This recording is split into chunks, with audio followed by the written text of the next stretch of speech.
Good morning, everyone, and thank you for joining us today for Kentucky Spins Tuesday Tips webinar. Today, we're going to be talking about social narratives, and we have Sarah Bays with us again this week, which I'm so excited that she is our speaker today. I want to give you all just a little bit of information. My name is Stella Beard. I'm the Assistant Director for Kentucky Spin, and I want to go over a little housekeeping with you before we get started. On the right-hand side of your screen, you will see a dashboard. In that dashboard, you have a drop-down box that have questions that you can type in your questions, or also that we have a chat feature. If you would like to use that, you're more than welcome to do that. We will be answering questions throughout the presentation, so please feel free to drop those questions in that box. And Kelly, who is our training coordinator, is on the call with me too, and so she'll be watching for questions. I'll be watching for questions as Sarah is doing our presentation today. Also, there's a drop-down box with some handouts there. Feel free to download those handouts, but also know we will send a follow-up email that'll have a link to all of the handouts in case you want to just pay attention to the webinar today and not take time to download those handouts. I want to tell you a little bit about Kentucky Spin. If this is your first time on one of our webinars, we are the special, Kentucky Spin is the Special Parent Involvement Network, or we like to call ourselves Kentucky Spin. We are the Parent Training and Information Center for the state of Kentucky, and we're funded by the U.S. Department of Education under the Individuals with Disabilities Education Act. And we have been the Parent Training and Information Center for the state of Kentucky since 1988. And we just received funding again for another 5 years. So we are so excited that we get to continue to work with children and youth and families with all types of disabilities, birth through age 26. So I'm very excited that we're still going to be able to do that in Kentucky. We do not act as attorneys. However, we empower families to effectively advocate for their children, and we also provide that peer support to help families access needed information and resources. All of our staff, consultants, are either parents who have a child or a young adult with an intellectual or developmental disability. They either have a disability themselves or they're a sibling of someone who has a disability. So I love that approach that we can have to help families during that most difficult time. I myself have a 24-year-old son, Clayton, who has an intellectual disability. So this is something that is not only my job, but it is my life pretty much 24/7. And so I love that I'm able to connect with families that way. We show this slide almost at every one of our webinars, and it says, together we can accomplish great things for our children. None of us have all the answers, and we are all working through this pandemic and adjusting as we go. As we know, we are going through some very difficult times right now, and so everyone has had to adjust their lives. And so this affects our children with intellectual and developmental disabilities in a whole other way. I know it has affected my son, where he is not able to get out in the community as much as he wants. And our children are doing a lot of virtual learning. And so things are just definitely different right now, and they look different for our kids. And so I'm excited today that we have a wonderful, wonderful presenter and speaker, Sarah Bays, who is a field training coordinator with the Kentucky Autism Training Center. And she is going to give us some great examples today. I looked through her PowerPoint. It's wonderful on social narratives, social stories. And so I'm very, very excited. We use social stories a lot for Clayton, even as an adult for him. It has really helped him adjust to things especially during the pandemic. And so it's kind of one of those things that I'm excited to hear some more examples about. So Sarah, can you hear me? I can. I have now unmuted myself, so hopefully you can hear me. I can. So I am going to give you some powers here Oh so boy, that here we you go. are able, yes, so you are able to show your screen and get things going. So let's see if this works. All right. And I think I have Hopefully it. it works. Hopefully I have it to where all you Yay, see are my perfect. slides and not my 8,000 other windows open. Although it's not too bad today. I've gone through and really closed a lot No, of it's perfect.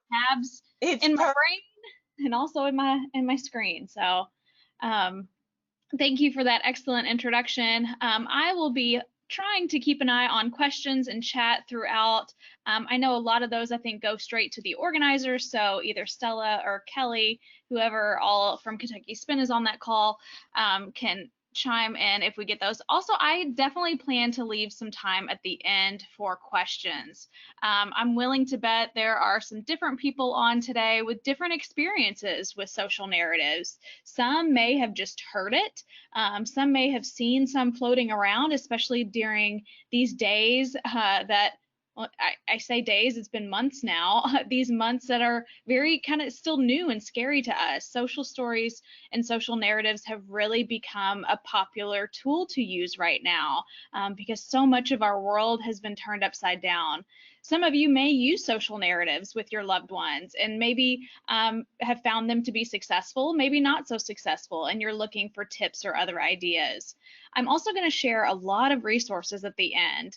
I know our time together is limited, so I want to make sure that if you have other questions that don't get answered today, that you have places to go. You'll also have my contact information to reach out if there are any other questions or clarifications I can help with. So just a little bit about myself and the Kentucky Autism Training Center. If you have or have not heard about us, we are another statewide center. We do so many partnerships with Kentucky Spin, and for those I'm very thankful. None of us can do the work that we do without successful collaborations. We are a statewide training center and we go all over Kentucky, not physically these days, but we go remotely now to every county of Kentucky that wants or needs information on autism. A lot of our work is out in schools. We also do a lot of parent trainings. We support parent support groups, parent summits throughout the years. We also do first responder trainings and many other outreach and collaborations across the state. Let's see. Hopefully I have gone to the next slide. Stella, can you just give me a yes or no if we're good to go on the slides? You are good to go. I see it perfectly. It's the evidence-based practices. Perfect. So this is a slide that if you've been to any KATC trainings, you've probably seen something similar to this. And the reason is we know that educators don't have time to waste, parents don't have time to waste, other professionals don't have time to waste. We solely focus on topics and techniques and strategies that have been proven over multiple years, multiple research studies, multiple practitioners to be effective, specifically for individuals with autism. But also take a look, so many of these are used with other individuals, whether they do or do not have disabilities. So although I'm coming from the world of autism, please know that, you know, if your loved one or a person you support has a developmental disability or something like ADHD or some other disability, please know that these will still be effective for them if used appropriately. So today we're going to be focusing on those social narratives. They are one of the now 28 evidence-based practices for individuals with autism based out of our new report from NCAPE, the National Clearinghouse on Autism Evidence and Practice. And I'll go ahead and let you know towards the end, I'm going to share some free modules for training. So if you see something else on this list that you're really interested in and want to know more about, there are lots of free training modules that you can access. Also, if you want to dive a little bit deeper into social narratives. And as I mentioned earlier, we want to focus on what research has proven to work. We aren't here to waste anyone's time. We want to make sure that we are using the sharpest tools that we can. We don't want to fall down that rabbit hole of those fad interventions, things that we may see or we may hear and we kind of have some doubts in our minds, like, what is that really effective or not? It may work with 1 or 2 people, but does that work consistently over time when used correctly? So again, please, if you're trying to find some sort of tool or intervention, I encourage you to start with that list of evidence-based practices first. So let's jump right in. You may have noticed that the title of today is social narratives and not social stories, and I'm going to get into that in just a moment. But in general, social narratives, they're going to describe some sort of social situation. Oftentimes it's some sort of new situation or some sort of difficult situation that they need help navigating. There's going to be relevant cues explaining feelings that the individual may have, or thoughts that they may have, as well as feelings and thoughts of other people who are in this situation with them. And typically there's some sort of teaching aspect in the social narrative as to what behavior or what expected behavior would be desirable in that context or in that situation. So that's a pretty technical definition, but just know it's going to help a learner, whether they have autism or not, navigate some sort of social situation. And again, typically it's some new situation or a challenging situation. There are actually 6 different types of social narratives that have been identified over the years. There are some of these I had never heard of until recently, something like a social autopsy. That just sounds so odd, but it is a thing. Today, we're going to be primarily focusing on social stories and power cards, mainly because that's where the bulk of the research has been done. There have been studies year after year after year proving that they can be effective.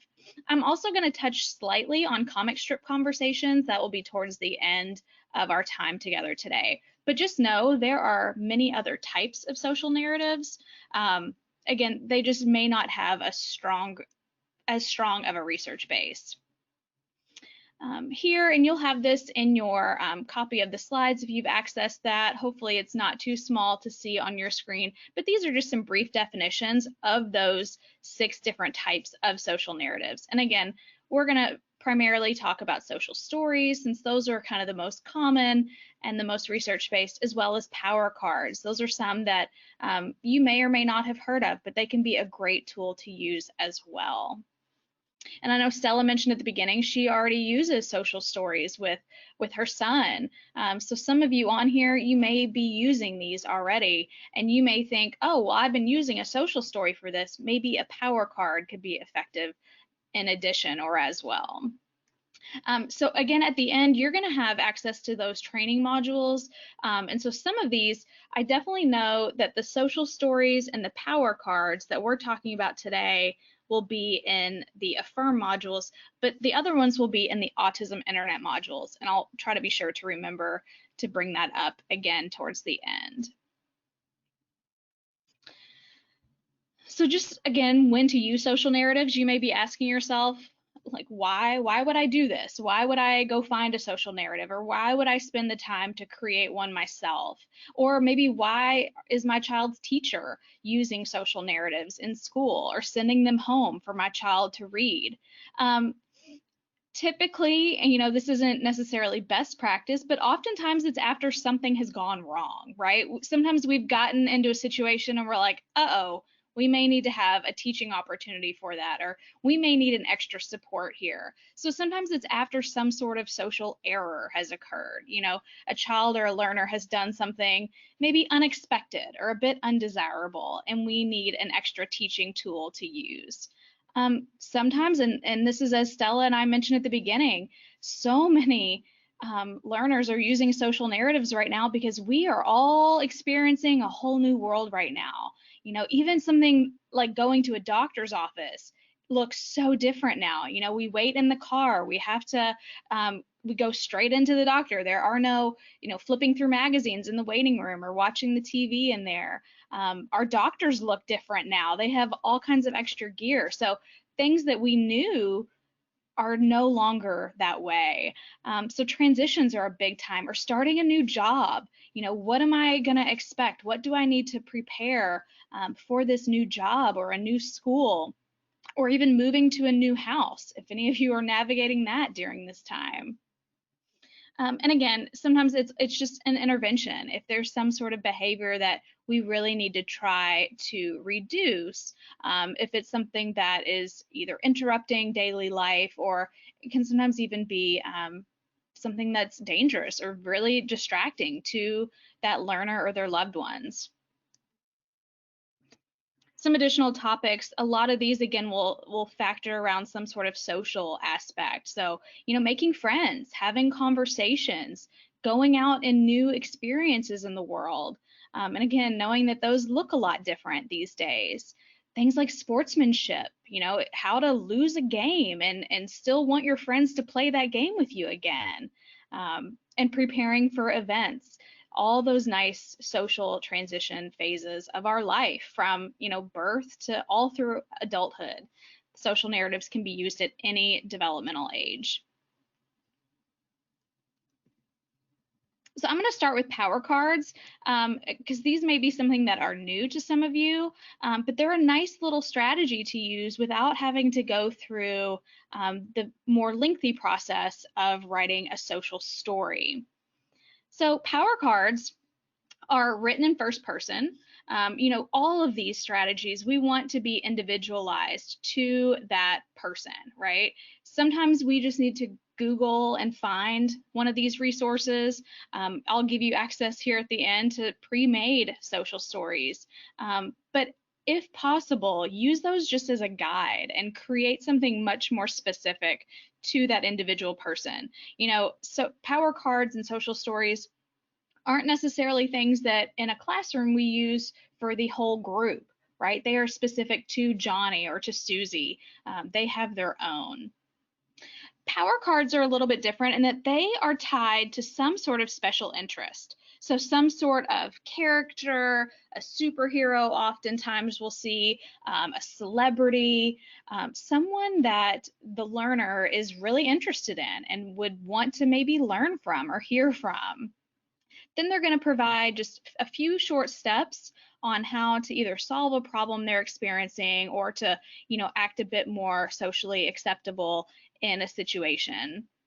And what I like most about power cards, especially for school age learners, but even as for adults, to be more independent, is that it's not their mom telling them to do these things. It's not their teacher telling them to do these things. It's kind of like their special interest is telling them to do these things. And I've got a lot of different examples here to show you.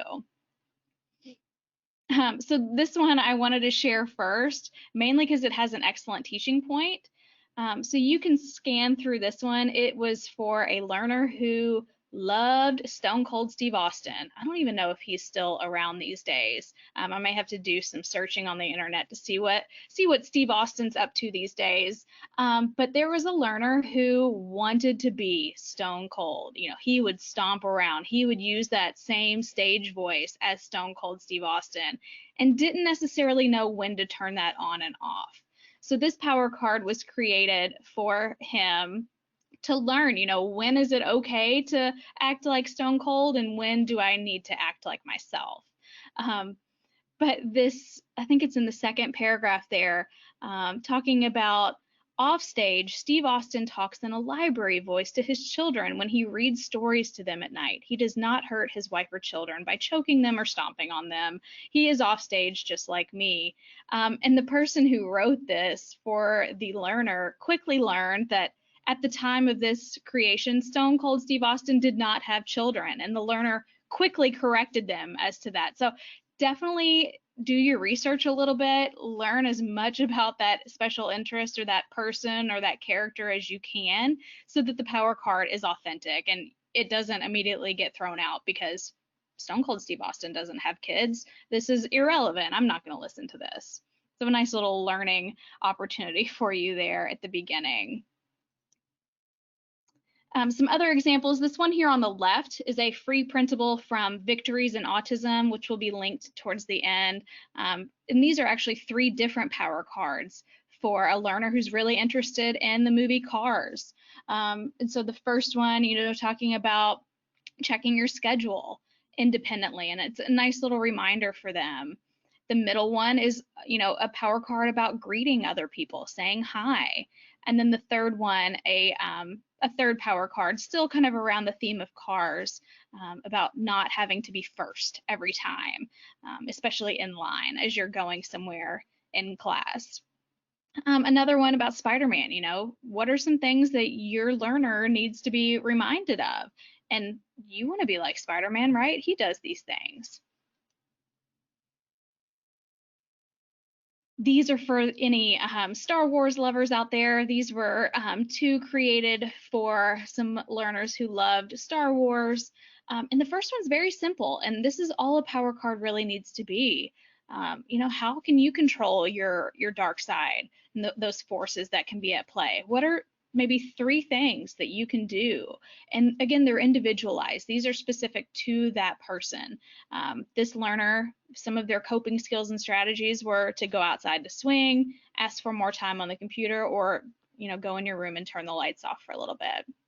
And then the other one would be more for probably an older learner who has some stronger reading abilities. Because again, these are things that the learner is going to be using independently.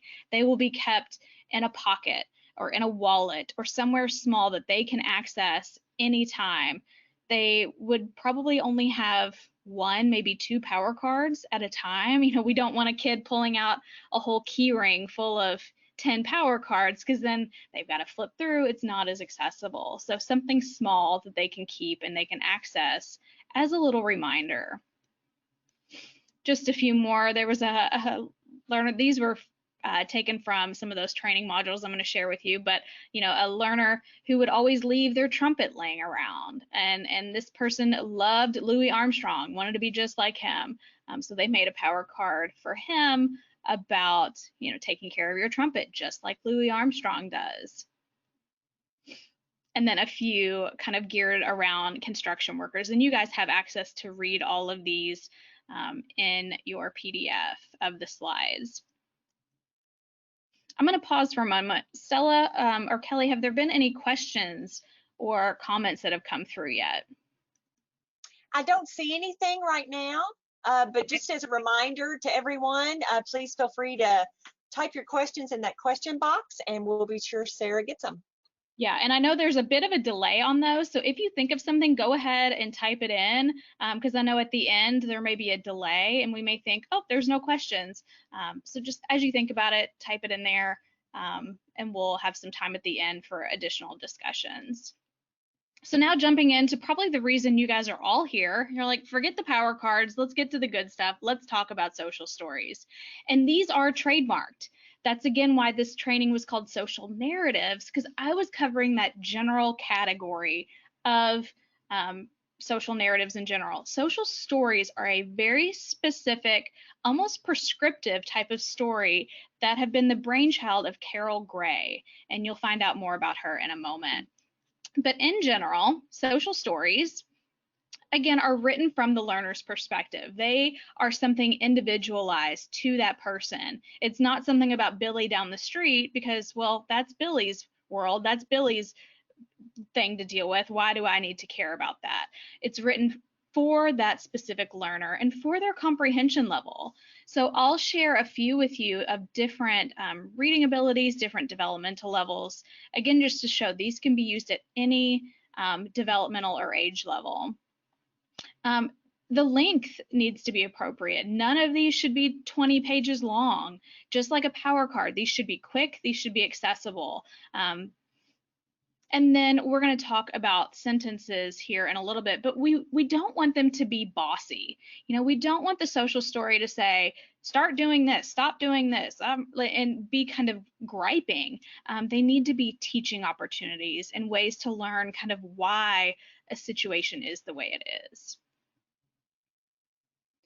So some things to consider if you are using social stories, if you're going to create a social story, does it need to be read with an adult or independently? When are we going to read these? We definitely don't want to, especially if the story is written for a challenging situation, we don't want to wait until we're in the middle of that challenging situation to pull the story out. Sometimes we need to read it an hour before we're heading out to the doctor, then maybe 30 minutes before we're getting ready to go, and then maybe even when we get in the car. Sometimes we have to read them multiple times. Do we need some added role play or some video modeling to truly show what to say or do in these social situations? And again, there's going to be lots of practice.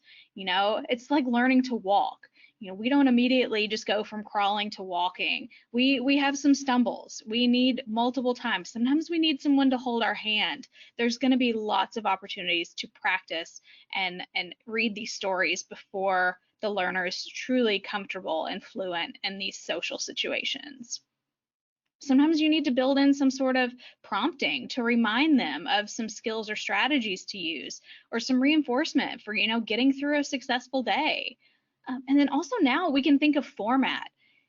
Are these going to be stories that they pull up on a cell phone or an iPad? Do we need a physical paper copy of the book? What is the story going to look like? How are they easily able to access these?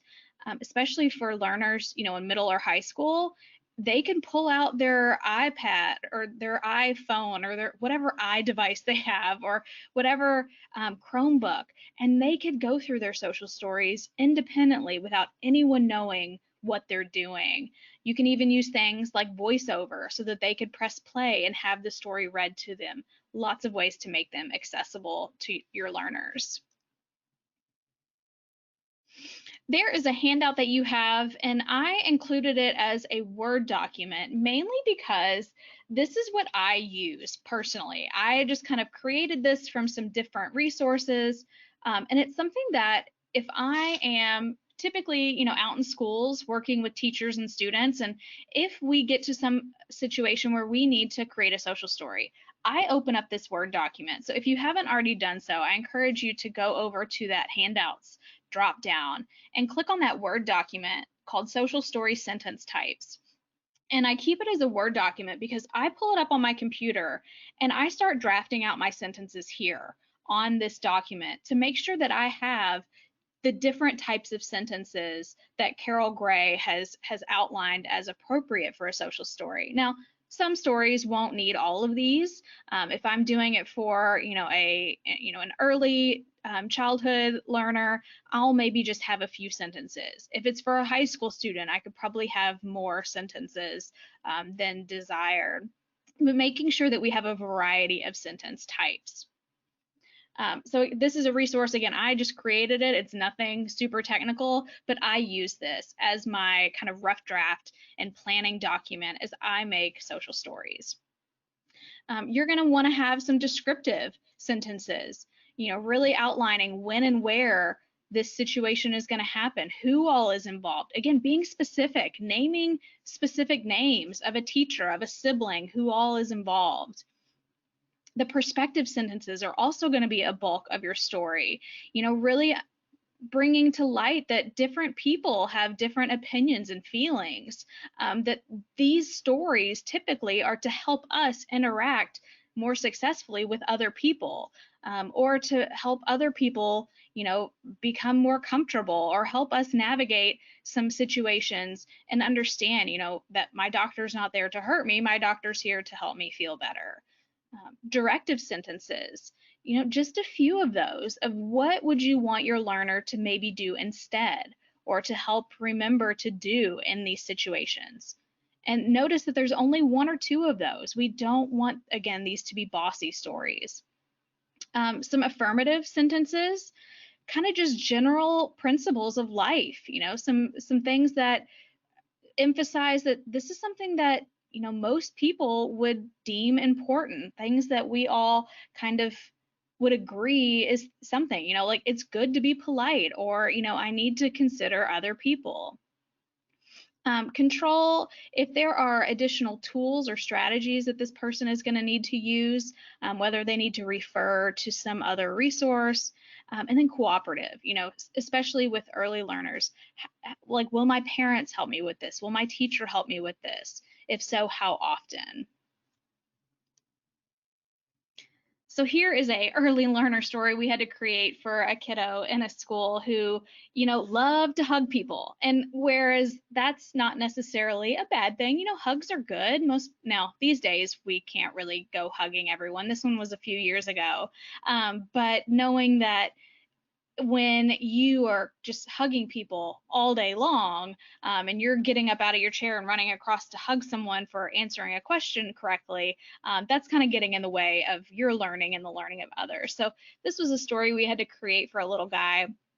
And I just wanted to show you that they're visual, especially for your early learners. They need to rely on the pictures more so than the words, because this one would be read to that child.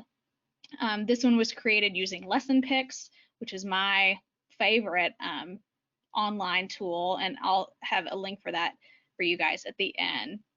So I'm going to give you a moment and you can read through from left to right, top to bottom is the way the pages go.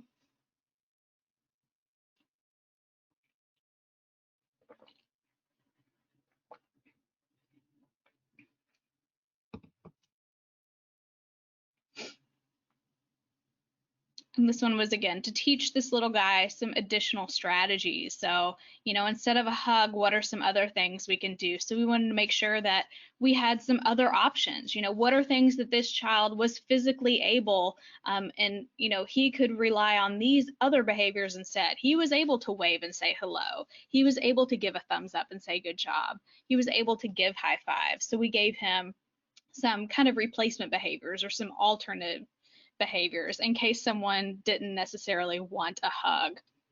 And then that just shared belief, we should always ask before we touch someone else. That's just kind of a basic principle of life. So one for, an older learner, these were taken out of a book I have linked here at the end, a book by Carol Gray, again, the guru of all social stories. I have her book right here in front of me, and I use it often.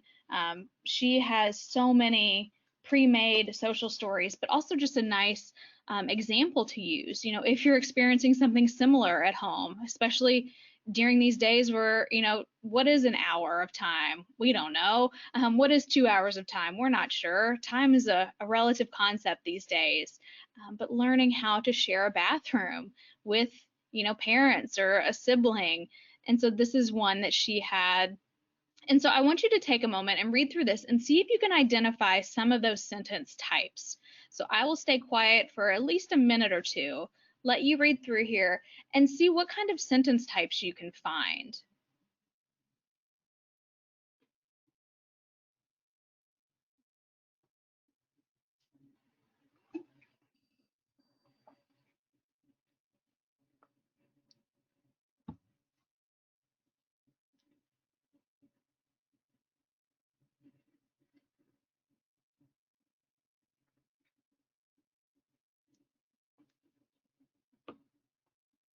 Has anyone found one yet?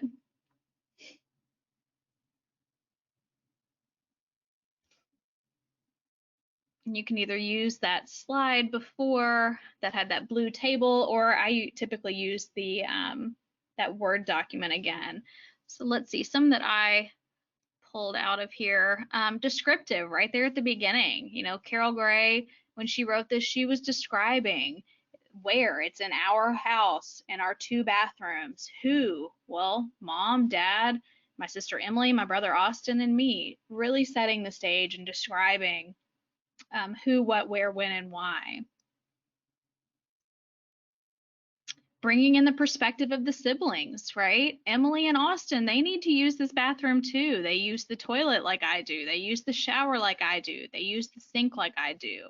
Realizing that there's other people in this social situation other than just me. The affirmative sentence here, that to be fair, each one of us needs time in the bathroom. We need to share. We need to spend equal, or at least allow for equal time for each of us 3 siblings to use this one bathroom. That's just kind of being fair. And directive here at the end, I will try to take a shorter shower. That's what I'm going to focus on right now.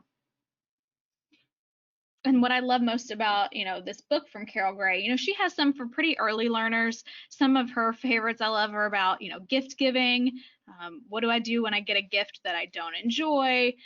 Some for, older individuals, like showering and things like that. So a lot of great examples, even to use to make your own. Again, use these as a template or a draft to create your own story based on something you're experiencing with either your loved one or the one that you're supporting.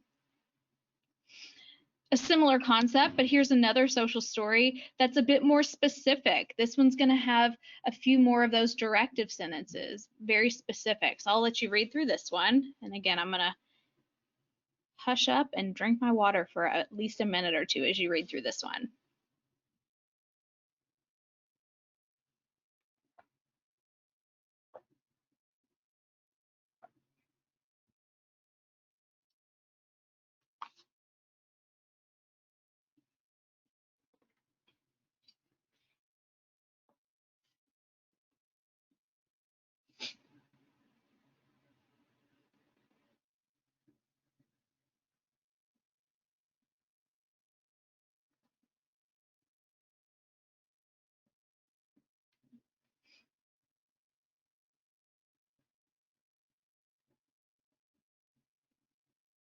So where the first story was a bit more general and just kind of introductory, this one is very specific, and it shows you that there's no specific way that you have to write a social story. There are some core components and some things that you should consider, but even the same topic can be written very different ways based on that individual's needs.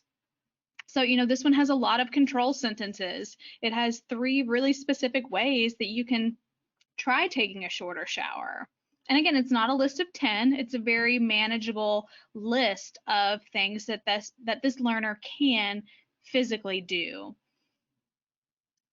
And then some cooperative sentences there, really showing that my parents can really help me out in this. And we can collaborate together. We can cooperate and see if there are other ideas. That sentence especially, or my mom, dad, or I may have another idea, really brings in the fact that other people can help me with this. It's not solely on my shoulders to bear. And then the directive sentence, Carol Gray likes to put hers kind of there at the end. I will try to shorten my time in the shower to share the bathroom with others. She typically wants that to be the last thing that the learners are hearing, that really clear direction as to why we have the social story. Here linked in your PDFs, there are they're just 2-page planning worksheets that are really nice. If you're wanting to do either a social story on the left or a power card on the right, these are some free printable kind of skeletons to work through. And these are linked from the Affirm modules that you guys will have access to at the end. So I want to make sure you all had these specifically if you're interested in writing your own social stories or power cards. I wanted to at least briefly mention comic strip conversations. They don't have the strongest research base, but the reason I included them, I typically have found them to be effective with older students or students who love to draw or ones who are really into things like video games or comic books. It really helps them understand the perspectives of others. And we know, especially for our learners with autism, that is a core difficulty for them, is understanding why other people say the things that they do or think the way that they do. So especially if I come across a situation where a learner is really struggling in social situations, but I know that they love, like I said, comic books or video games, or they are an excellent illustrator, I'll sometimes offer up comic strip conversations as an option for them. And what these are exactly what they sound like. You kind of create your own comic strip. It's typically after a situation has occurred, but you can also do them before and kind of to predict something that may happen. But you would identify, all right, how many scene boxes are we going to have? How much time do we have? Do we need to limit this to maybe 2 or 3 boxes? Do we have time to work through maybe 10 boxes of conversation and thoughts? You're going to kind of draw the scenario typically that already happened, or one that you expect will happen, and you're going to add in those speech bubbles. What is each person saying, or what did they say? Also, the adult is going to help include those thought bubbles. What was that person thinking when they said that? Or what did they think after you said something? Again, helping really understand those perspectives. And typically, again, this is used after something has kind of gone awry, and we can really break down. It's almost, I think, what those social autopsies, as I mentioned earlier, probably does, really breaking down and seeing what were those components here. And the last two bullets, this is typically used in schools. And the example that I give is from Kathy Morris, who is a trainer, and she had this presented for a school setting. And so if we're using comic strip conversations in a school, we would want to make sure that we're able to, after this situation, we've kind of debriefed, gone through it, figured out the ins and outs. How can we, safely and appropriately go back into the classroom and return to whatever situation we may have either left or been removed from? And have a nice reentry plan, making sure that you're going in calm, comfortable, and safely. So this one, you get to break out your artistic skills on the PDF. My emojis did not want to transfer, but I wanted to have a nice visual. And if anything sticks in your mind from today, I hope it's going to be this visual. With social narratives, social stories, power cards, all of those, so many times we want to pull them out or create them for those kind of uncomfortable situations or those difficult situations. And we need to be mindful that we need to have more social stories and narratives for those happy moments, for those things that we enjoy, the places that we enjoy going, and have more positive social narratives, social stories, power cards, than those kind of negative ones. We don't want these tools to become aversive. We don't want it to be where, if we go over to that shelf or if we get out the social story or we ask them to read their social story, it becomes almost a trigger and something that makes us uncomfortable because we're like, oh gosh, not these again. These are awful. They're telling me the things that I did wrong, or they're getting me ready for something I don't want to do. We need to make sure that the balance stays heavier on those kind of lighthearted, enjoyable stories that we can read, if we actually get to go out to dinner with our family this week. Here's a social story to get to go over what that's going to look like. Or, if a loved one is coming in town, which again, all of my examples have been thrown out the window with COVID and quarantine life. But for those positive things, Friday movie night, a social narrative about what that's going to look like and what to get ready for. And then every now and then bring in those stories for the uncomfortable or the more unfamiliar situations, trying to keep that balance. And Carol Gray has a really excellent quote, and she says that a social story never corrects. And sometimes we can fall into that. We kind of feel like there's something that we need to correct or fix, but a social story never corrects.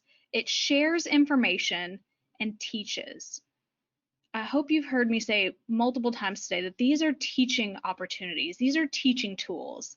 They are just sharing information, sharing strategies, and teaching our learners how to navigate these social scenarios more independently. So some final thoughts to keep in mind, and I've hit on most of these throughout our time together today. Social narratives should be used all throughout the day. Don't just wait until right before or right in the midst of that uncomfortable moment. And you're going to know the learner best. Do we need to pull that story out an hour before, 30 minutes before? Is it something that we need to read every day just to be prepared multiple times a day? Also, the learner should be interacting with this narrative in some way. It's not necessarily something that just needs to be read to them. If they are able, they should be reading the stories themselves. Or as I mentioned earlier with the iPad, is it something that can be narrated with a voiceover that they could hear read to them? There are ways to make interactive books with, having a list of pictures off to the side that you can match and Velcro into the book to get them engaged. Filling in the blanks with any repetitive words. Having that learner interact is going to be key. Keeping them short, keeping them accessible. We don't want these to become cumbersome. And again, they should be individualized, written in first person. The only exception to that rule, typically, again, they need to be written from Johnny's perspective or for Johnny. The only time you don't want to include that first person language is if you're having to include some sort of undesired or unacceptable behavior. That you want to put in third person. So you'll say something like, sometimes children do this, right? You want to say that it's children doing that, not Johnny doing that undesired behavior. You want to keep the general vibe of these stories very positive, very patient, very, understanding, even if it's kind of a quote negative topic. All right, some resources for you guys. And again, everything on here from here on out is going to be clickable in your PDFs. You can just click on each image and it will take you directly to that website. So these are the top two, the Affirm and the AIM. These are two excellent free websites that you can go. You have to create an account for each one, but they are free to go and access any of those evidence-based practices. Both of those have modules for social narratives that we talked about today. I pulled a lot from the AIM or Affirm modules for today, but you can go and spend probably an hour or two diving into each of those modules. At the bottom are more just kind of either articles or informational sites to dive, again, a bit deeper into those evidence-based practices if you are wanting to know more about social narratives or just those best practices in general. These are just some of my free favorite websites. Victories in Autism is one that I showed you that I think it was the CARS Power Card came from. They have a ton of free printable things for you there. And again, if you just click on each of these logos, Do to Learn is a subscription, but they have some free resources on their website. Lesson Picks is the one that I use to create all of my social stories. It is excellent. It is for me, well, and I don't get any sort of kickback or pay from these, so I don't want this to seem like an advertisement, but Lesson Picks is just the easiest for me to navigate and create a social story in just a few minutes. And then Autism Teaching Strategies, it's a website by Joel Shaw. He's a social worker, and he has a lot of free printable strategies for you there. This one, oh my goodness, the Center on Social and Emotional Foundations for Early Learning. If you have not checked out this website, I encourage you to do so. It's geared more towards early learners, but still a lot of great information here. They have some social stories already made on there to either pull and use right now or use as an example. And they have some other training modules as well and resources for families. Some information on Carol Gray herself, the guru of social stories. I encourage you to click for that social story sampler. She has on her website, and she doesn't really give them out for free often.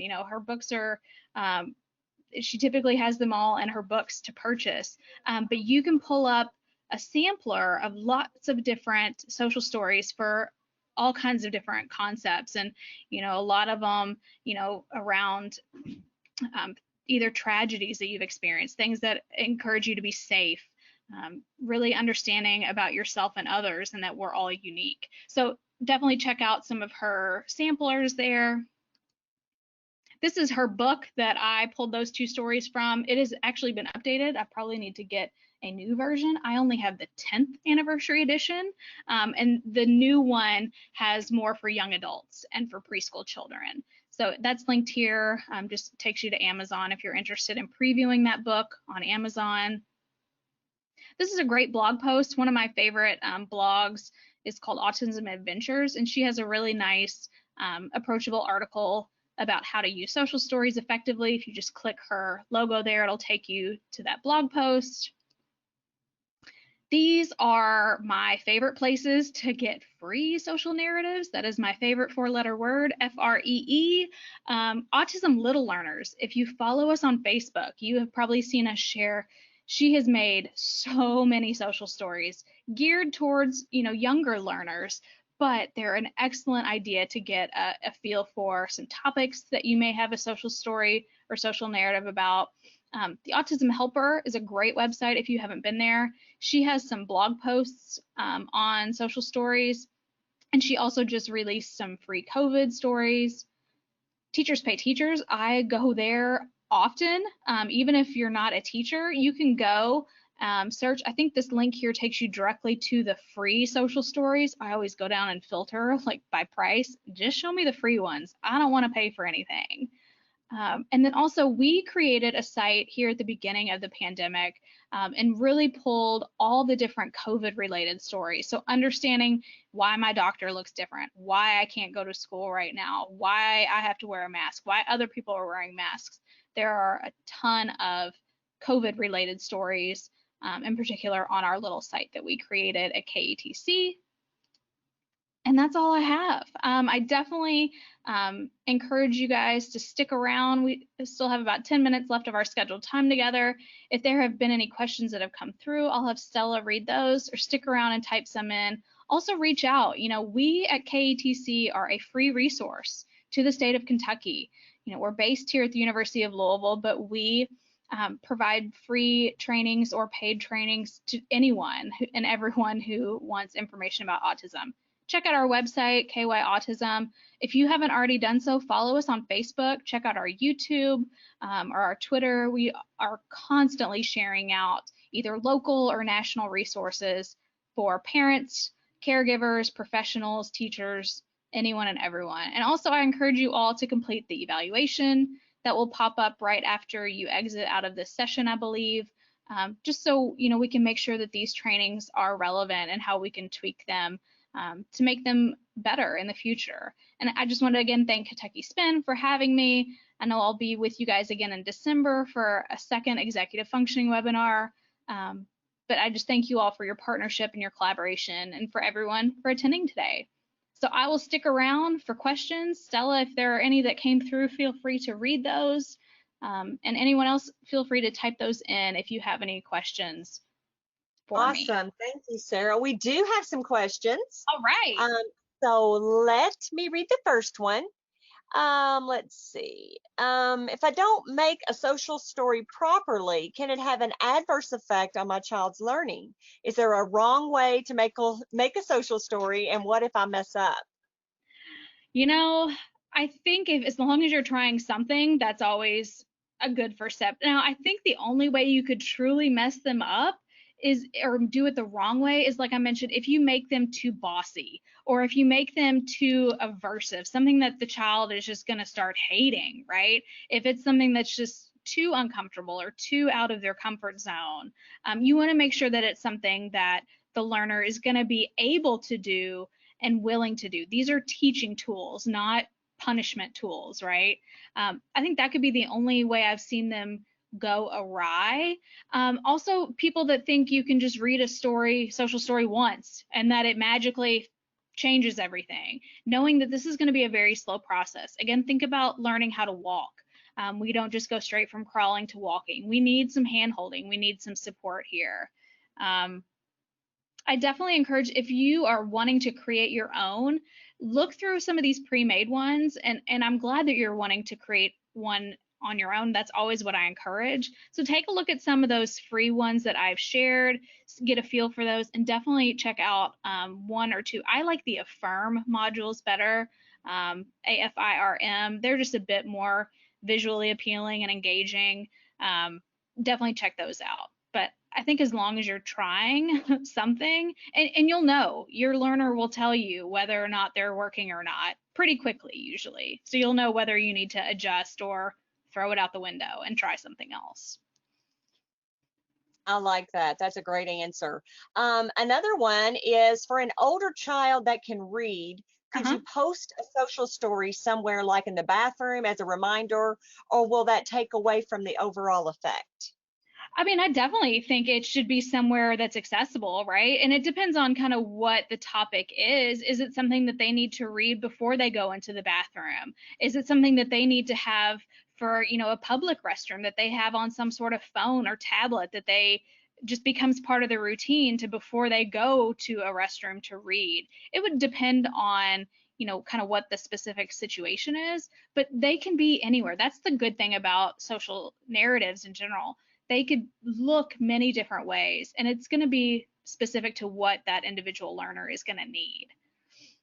Hopefully that answered that question. If not, ask me And another then one more. one more right now. Let's see. Can you give some specific examples of appropriate, hang on, let me expand it a little bit. Hold on. Can you give some specific examples of appropriate prompts or reinforcement? Yes. So some specific prompts, I would definitely want to rely more on visual prompts. So whether it's part of, a schedule, either like something to remind the learner to read their social story or to get their social story before a specific part of their day. Something, a nice little reminder. It could be even like a gesture. You may have some sort of symbol be like, we're kind of struggling right now. Do we need to get that social story? But also reinforcement. That could be something as simple as, my favorite is just behavior specific praise. As you see your learners trying things, or really, even if they kind of mess up in the moment, but they're doing that verbal think aloud, like, oh man, I knew I should have done this instead. Make a big deal about that. Really call out all the great things and the great efforts. Every small step counts. It doesn't necessarily have to be things like earning actual reinforcers after reading their social story. That kind of, I think, takes away the power of the social story itself. But being very specific and intentional with that verbal praise and making it very specific to the things that they're applying from that social story, that power card. Like, oh, I can see you asked to ask for 5 more minutes on your computer. That's great. I'm going to give you 10 minutes today for using your words. Making sure that it's something that they're going to be willing to do more in the future. That's perfect. Perfect. Let me see. I think that was all of them right now. Yes, that was all. So that was great. We'll go ahead and oh, wait a minute, here's one more. Sorry. No, that's You're fine. right. They We pop still have in. a few more minutes. They pop Yeah. in. These are Would great you questions. use social stories? Yeah. Would using social stories with my younger, typically developing children, be helpful in learning daily routines, avoid tantrums, etc.? 100%. Even, I mean, there are times that they can be read, as a family. And that helps, especially if you have, one child with disabilities and other either neurotypical or children without disabilities, to keep your one child from getting kind of singled out. Make it a family affair.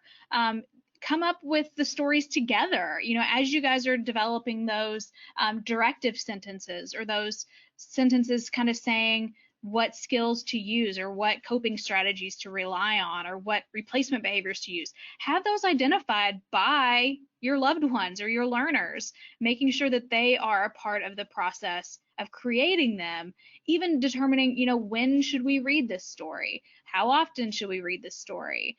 Making sure that they are active participants in this for sure. And I doubt there's going to be anyone who would not benefit from a social story. I feel like there are days where I need some myself, especially if I'm going to sit in a 2-hour Zoom meeting that I have later this week.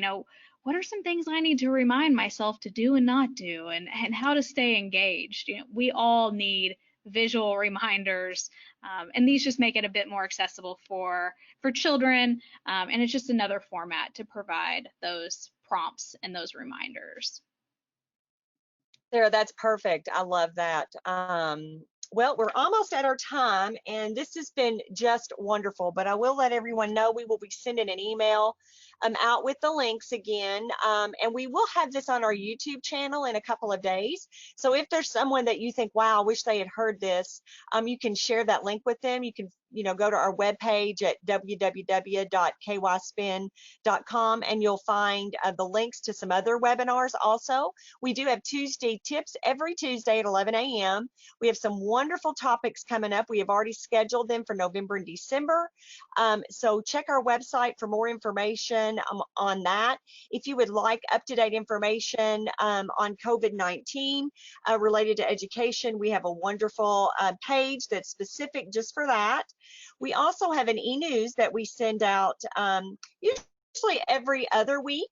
And so you're more than welcome to sign up for that also from our webpage.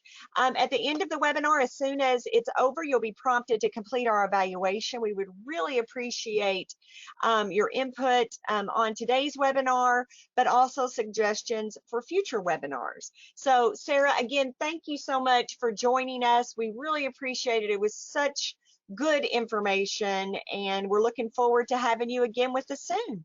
You're welcome. I thank you guys at Kentucky Spin for all the amazing work you're doing for parents across the state. You guys are wonderful. Thank you. And the same for you all at the Kentucky Autism Training Center. So thanks. thanks, And I'll see you later this week. I'll see you in one of our collaborative meetings. Bye, everyone. That's exactly right.